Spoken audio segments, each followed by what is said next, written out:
খেজুর গাছের কিনারায় থেকে ওই মহিলা বলতেছে, হুজুর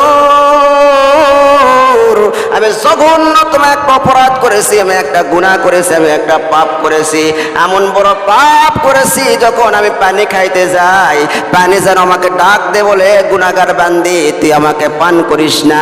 আমি যখন খাবার খাইতে যাই খাবার যেন আমাকে ধিক্কার দেয়, এ গুনাহগার তুই আমারে খাবি না। আমি যে কোনো কাজ করলে আমাকে তিলে তিলে মারতেছে, এই গুনাহটা পৃথিবীর কেউ জানে না, আমার সন্তানেরাও জানে না, আমার স্বামী জানে না, পাড়া প্রতিবেশী আত্মীয় স্বজন কেউ জানে না। সবাই আমাকে খুব ভালো মানুষ জানে, আমার চরিত্র ভালো ছিল, সবাই আমাকে সম্মান করে, ভালোবাসে, মহব্বত করে, কিন্তু আমি এমন একটি গুনাহ করেছি পৃথিবীর কেউ জানে না। হুজুর বলে, মহিলা কি গুনাহ করেছো বলো?